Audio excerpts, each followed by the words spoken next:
Okay, U.S. history people, we are into the next module of lecture videos. I've been checking YouTube and I need more of you to be watching these videos, I think if you are watching these videos, as I explain some of this information, and then you go back and look at it, or if you're able to print the notes out and have them there as we're going through them, it will definitely help you as we push forward. Clearly, we are done with Module 7 for the most part. I know some of you are still trying to finish things up, but zeros are going in, grades are going to fluctuate right now. So you need to make sure that you're keeping up with your stuff. If you have everything turned in and you've checked SIS, you're in a great spot. Good job. If you're still struggling to adapt to what we're trying to do, you need to get things done. You need to reach out to me. I know I've spoken with several of you and I'm trying to get you to turn some stuff in, but we've got to keep pushing forward. And with grades counting, you have to do your work and be held accountable, right? It's a two-way street here. I'm trying to present material the best I can, and I need you guys to watch the videos and do the work I'm asking you to do right now, which for the most part hasn't been a ton. And I hope you're not super overwhelmed, but we're gonna get through this, okay? So what we're gonna do today is start talking about Module 8 and our boy Andrew Jackson up here. We're kind of shifting back a little bit from where we were in terms of westward expansion. Now we're going to focus on the East Coast. And this is former President Andrew Jackson. And what we're going to talk about is the fact that our young nation is extremely divided back in the early 1800s. Tons of issues going on between the North and the South. And of course, we've got the West that's opening up, right? So you've got what's called sectionalism. And what you've got is a group of beliefs that are taking place with the North. Then you have the South, and we all know that slavery is an extremely important, albeit wrong, way of, or part of the economy in the South, but it is necessary for their survival. And then we have the issue of the West, which we talked about with Mexico and mountain men and the Native Americans that live there. There are tons of things going on at this time, okay? When one region pushes its self-interest over the good of the whole nation. So rather than look out for the entire country, each area of the country is concerned about themselves, and this causes issues. You know, rather than working together, it's going to be hard to get all of these three major parts of our country through manifest destiny to work together. So let's look at a few of those disputes. Obviously, the first one is slavery. This is a very powerful image of a man who has obviously been whipped. He agreed to take this photo, and people are very alarmed, upset, and disgusted at what they are seeing, especially in the North. Slavery was abolished in the North. It wasn't deemed profitable.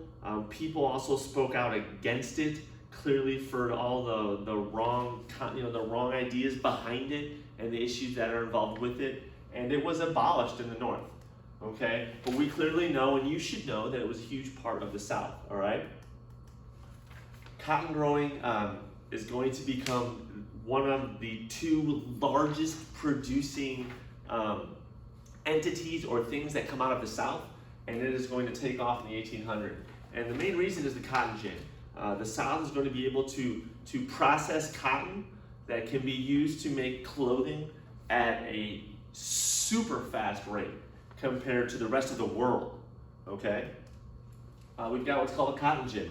So this is a very simple invention that is going to do two things. Number one, it's going to allow us to process that cotton, and number two, it's going to increase the need for more slaves to be in the South to pick that cotton.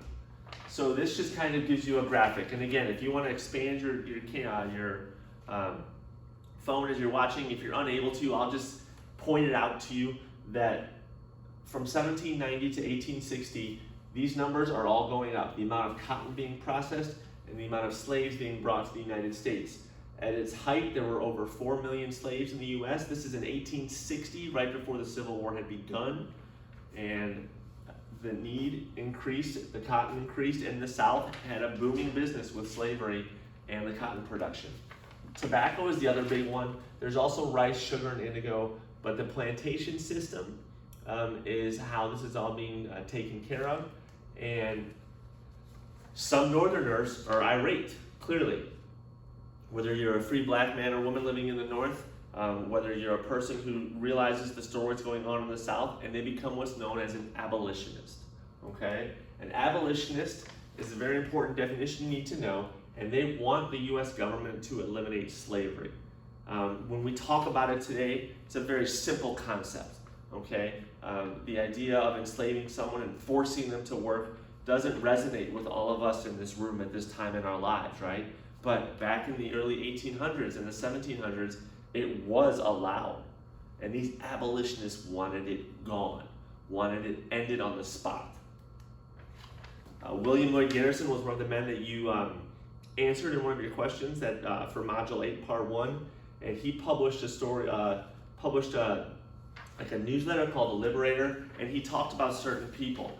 Frederick Douglass is one of the most famous abolitionists ever in the history of the United States. He was a fugitive slave, taught himself how to read and write once he'd escaped from the South, and he recruited black men to fight in the Civil War when it got going, and he supported everyone's rights. Those people that were disenfranchised, women who didn't have the right to vote, Native Americans being pushed off of their land. He fought for all of those people to gather and to gain them that equality. Then we have Harriet Tubman.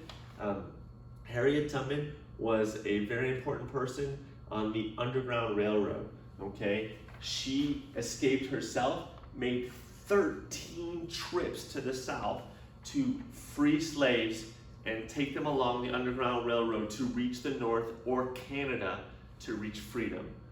We will talk about the Underground Railroad some more next week. I'm going to attempt a potential project with it. We're going to see how it all shakes out, but I think we can get it done. But she is a huge, important symbol of someone who made it to freedom and chose to go back to get to freedom, to get others to freedom, excuse me. Most Northerners clearly think slavery is appalling, but they were not abolitionists. What that basically means is they clearly don't agree with it, but they don't join the movement. And this causes tension in the North, but clearly something has to be done. Most Southerners are clearly like, leave us alone. We just spoke about sectional differences, okay? And if the North is gonna talk about abolition and abolish slavery, the South was fine with it. They simply wanted to be left alone. But the North and the West and other parts of the world, England is gonna abolish slavery.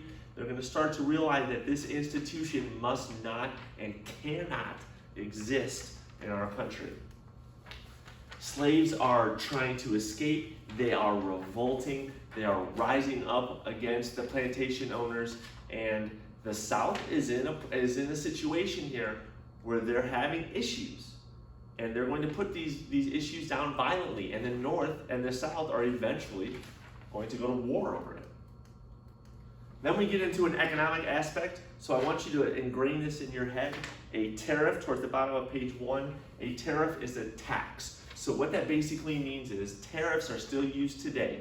When a car comes over from Europe to be sold in the United States, we slap a tariff on it, which is a tax. That's why foreign cars are so expensive in the United States, okay? That's why it's cheaper to buy an American-made car than it might be to buy a foreign car, because we slap tariffs on it. Well, these have been going on for centuries, okay? The North was all about higher tariffs because that means people would buy Northern goods instead of European goods. It makes sense. We want to buy American. It's a common theme that we use here. We want people to buy our goods, but sometimes people want to purchase those goods from other parts. Well, you're going to pay a tax, okay? So basically, this is showing how it works. If you can make a blanket in Britain for $4, you would sell it for $5 in the United States. You would have to sell it for $5, or you could buy a $4 blanket made in the United States. So you have to make a decision based on the type of cloth, whether or not it's a better blanket, right? And you choose to make the decision to either buy the one from Europe or you purchase the one from the United States. We're trying to protect US jobs, clearly. If everyone's buying European stuff, we're gonna lose jobs here in the United States. So the concept is the idea of, buying American, okay? There's tons of factories in the North. They are pumping out goods. They do not want English goods, especially England and France and Germany, goods coming from there into their country, or our country, I should say. Excuse me. The South, on the other side, as you flip it over, they are clearly against these tariffs because they don't have factories to make their own stuff. They rely upon goods from England.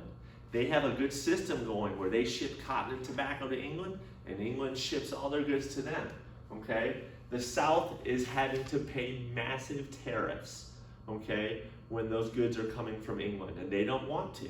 They don't think it's fair, right? Sectional differences between the North and the South. North wants tariffs, the South does not. North abolishes slavery, wants it to end, the South will not allow it to end, okay? Europeans are clearly going to retaliate. It's really simple. If we're going to tax their goods, they're going to tax the European goods, or the goods going over, especially from the South, like cotton and tobacco. So U.S. products are more expensive. People are not buying U.S. products. The South economy is starting to struggle. The Northern economy is hoping their factories can pump that stuff out. And the cotton industry in the South is in trouble. So a decision has to be made on what they're going to try to do. Which is where we get to the last part of our notes at number 3. This is where we'll finish today, in the middle of page 2. States' rights are really simple. It just basically believes that states should have more power than the federal government. So I want you all to think about situations where you believe maybe Illinois should have a decision rather than Washington, D.C. And that's exactly what states' rights are, okay? There are situations where we don't need help from Washington or the White House, where Illinois can make a decision for the greater good of the people who live in Illinois. That is exactly what states' rights are, okay? And there has to be some type of balance there, and the South wants to be left alone, clearly. Limit things the federal government can do, okay? Let states decide for states. Let counties decide for counties in terms of how they want to approach it. The 10th Amendment to the United States Constitution says that the powers not delegated to the United States nor prohibited by the states are reserved to the states. So if there are certain things not talked about in the Constitution, the states decide that. A very simple example for you guys in today's society is the mask mandate because of our pandemic with COVID, okay? This is where I'd love to interact with you guys if we could. But states decide the mask mandate. There is no federal mandate being sent by Washington where everyone has to wear a mask.